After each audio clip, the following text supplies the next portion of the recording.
started music na ayaw ko talaga. May katabing bell pag nagpa-practice. But I know that I have grown in my journey, especially with my relationship with God, because partly of the instrument.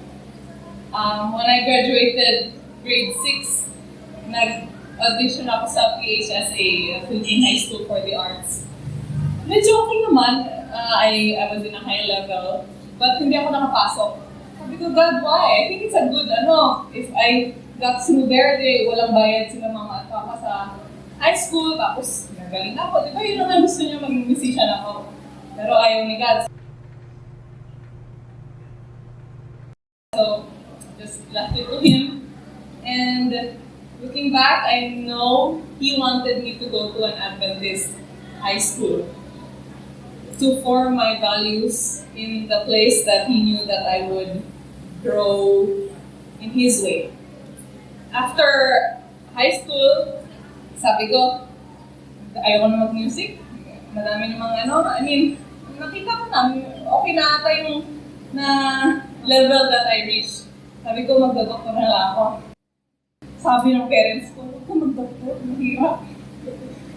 Sabi, I was a good child. Sabi ko, okay. So I said no to that dream. And because of that, I know that God prepared for me a scholarship in St. Paul because I decided to say no to that dream. And because of that, then God provided my parents college tuition-free education for myself. And He knew that later I would marry a doctor, so I wouldn't get to be a doctor. Said, can I get an amen? And so, it was amazing how God brought me out of to a school outside of the faith. And if He allowed me to go to PHSA, then I know that my time in St. Paul would have been a much rockier one and something that would have got me out of the faith. So after I finished St. Paul, sabi ko, sige Lord, ano bang next pagkatapos ng college? Ito usually masters. Sabi ni Lord, wag muna. Sabi niya, magturo ka muna dyan sa school ni Mama. Alam niyo po anong ginawa ko sa school after I graduated 5 years of music? Tagaluto ako ng barbecue. Tagahabol ako sa bata kasi gustong kailangan ng tulong mag-CR kasi my parents owned a preschool and a grade school. So, I stooped down. When I was thinking about it, from 6 hours of practicing violin every day to running around children to being the registrar of a school. What? But I knew that God was teaching me something. God was teaching me that life was not all about music. And life, there's many stages in life. And after you have focused on one, then you can focus on another. And He was also teaching me that life is hard. So I agreed and waited. And then after 5 years, I applied for a master's in New York. It was a long dream and lots of stories in between. But then, to make the long story short and some shortcuts, I got in, and syempre, kailangan ng pera. Pera.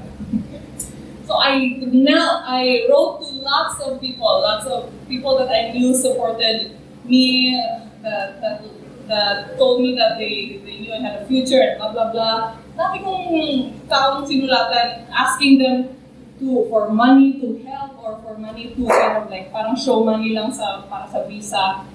But God didn't give it to me. And you know where I got help from? I got help from a non-Adventist who believed that she could entrust the money that she lent me to be used for the future.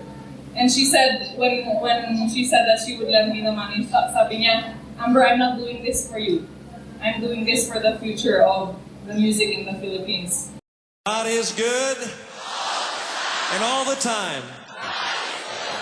So I was like, wala ko talaga umuwi. Hindi ako pwede mag-PNP sa US. And so the last one, is the pandemic. So when I was there, ang hirap ng buhay sa US. Especially I was paying for my own tuition and stuff like that. So what I would do is I would, kasi yung school ko medyo like 4 hours away from New York City, and the Filipino family that I stayed with is based there. So doon ako nagtuturo. So every weekend, umuwi ako 4 hours sa bus, tapos balik doon sa school, tapos weekend, balik na naman. Yung pandemic, nakakatakot, kasi there was a point in time that New York City was the center, right? So hindi ako umuwi. I asked again, Lord, why? Paano ako babayad ng tuition? Uwi na lang ako. But then, you know why? I mean, for me, I think the pandemic really opened the minds of my students. Because when the pandemic hit, then I started teaching online. And even until now, the students that I teach are also the students that I have in the US. That's why I wake up 4 a.m., 3 a.m. to start teaching them. So these are specific points in my life where I question God, why? You have given this to me, then why are you putting a gate? Why are you closing the door? Where is the window? That's what I'm talking about. But I know that all throughout that, when we look back and see the bigger picture, God always knew better. He knows better than us.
Jungle.